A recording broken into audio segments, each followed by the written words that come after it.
حد تک ہو رہی ہے۔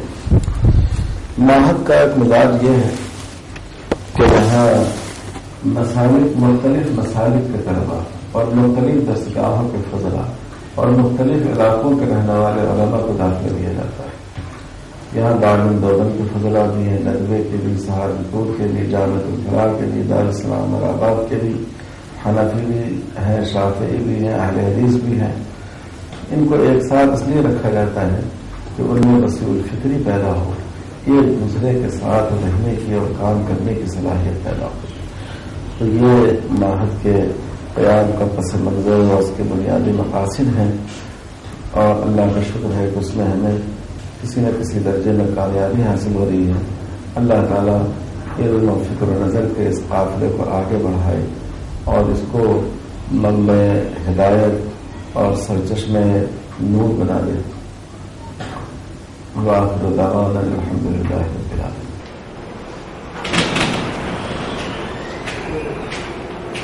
اب ہم آپ کو معہد کی لائبریری کی سیر کرواتے ہیں۔ معہد میں شروع سے ہی کتابوں کا ذخیرہ جمع کرنے پر خصوصی توجہ دی جاتی ہے۔ ابھی ان کے قیام کا 10 سال کا عرصہ ہوا ہے۔ اس عرصے میں 8,228 کتابیں یہاں جمع کی گئی ہیں۔ کتابوں کی یہ تعداد بہت سی دینی درسگاہوں میں ہوتی ہے، لیکن درسیات یعنی نصابی کتابوں کی تعداد کثیر مقدار ہوتی ہے۔ اگر ان کے تعداد کو چھوڑ دیا جائے تو ان کی کتاب بہت کم ہو جاتی ہے، اور معہد میں مقررات بہت کم ہیں۔ دوسرے تفسیر، اصول تفسیر، حدیث، اصول حدیث، فقہ، اصول فقہ، قواعد فقہ، سیرت، سوانح، رجال اور مذاہب فرق پر اہم ترین کتابیں ایک منصوبہ کے ساتھ جمع کی گئی ہے۔ اس میں متقدمین کی کتابیں بھی ہیں جو مراجع کا درجہ رکھتی ہے، اور معاصر اہل علم کا لٹریچر بھی ہے جن کے ذریعے سے جدید افکار کو سمجھنے میں مدد ملتی ہے۔ اور یہاں دوسرے کتابیں جو زیادہ استعمال میں آتی ہے ان کے مقرر نسخے رکھے گئے ہیں تاکہ طلبہ کو سہولت ہو۔ یہ بات بھی کہی جا سکتی ہے کہ شہر حیدرآباد کے دینی مدارس میں جامعہ نظامیہ کے بعد تحقیق کے لیے کانفرنس بک معہد کے لائبریری میں ہو سکتی ہے، اور اسی لیے شہر کے مختلف یونیورسٹی سے پی ایچ ڈی کرنے والے اسکالرس استفادہ کے لیے یہاں آتے ہیں۔ مطبوعات کے علاوہ مخطوطات کے بھی زیرکس حاصل کیے گئے ہیں جس پر کثیر رقم خرچ کی گئی ہے، اور کتابوں کے ساتھ ساتھ ڈیجیٹل لائبریری کا بھی نظم کیا گیا ہے، اور اس کے لیے اسلامی علوم پر دستیاب اہم چیز رکھی گئی ہیں۔ لائبریری صبح 8 تا 2 بجے تک کھلی رہتی ہے، اور عشاء کی نماز کے وقفہ کے ساتھ ساتھ بعد مغرب تا 12 بجے تک کھلی رہتی ہے، اور الحمدللہ طلبہ کو ہجوم رہتا ہے۔ مطالعہ میں رکاوٹ پیدا نہ ہو اس کے لیے جنریٹر کا بھی نظم ہے، جب لائٹ چلی جاتی ہے تو اس کا استعمال کیا جاتا ہے۔ یہ ہیں طلبہ کی قیام گاہیں۔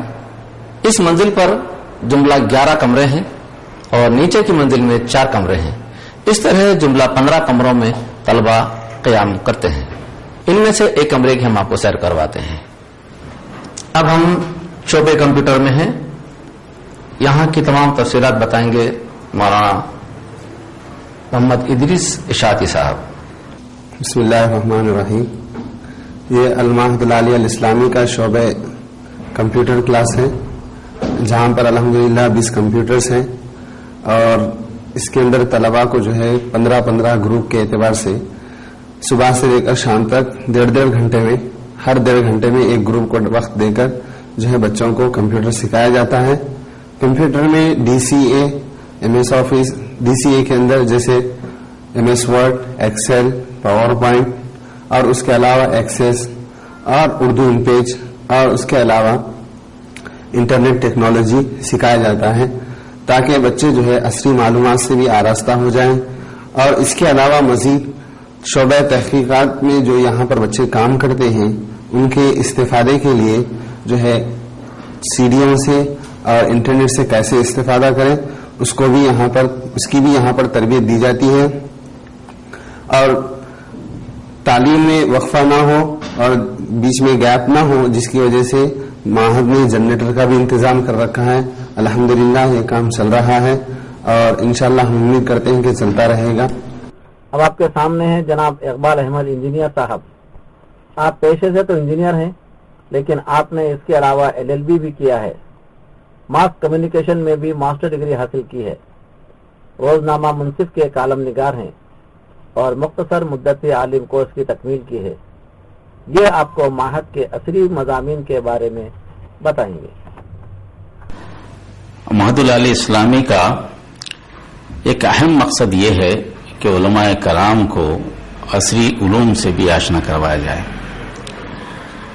عصری علوم کے تقاضے اس لیے بھی ضروری ہیں کہ موجودہ زمانے میں علماء اور پروفیشنل لوگوں میں کچھ تھوڑا سا فرق بھی محسوس ہو رہا ہے. اس لیے اس فرق اور خلیج کو کاٹنے کے لیے معہد نے یہ انتظام کیا ہے کہ عصری علوم علماء کو معلوم ہو اور جو ضروری ہیں. اس مقصد کے لیے معہد العالی اسلامی نے انگریزی کو لازم قرار دیا ہے. انگریزی تعلیم پہلے سال اور دوسرے سال میں لازم قرار دی گئی ہے اور اس کا امتحان بھی ہوتا ہے. اس میں کامیاب ہونا بھی ضروری ہوتا ہے.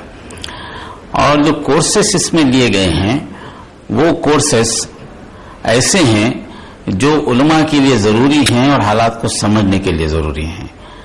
جیسے ورلڈ جغرافی، یعنی عالمی جغرافیہ معلوم ہونا چاہیے کہ کون سے ممالک کہاں پر ہیں، کیسی تہذیبیں ہیں، کیسے جو ہے باتیں سامنے آ رہی ہیں، اس کا علم ہو.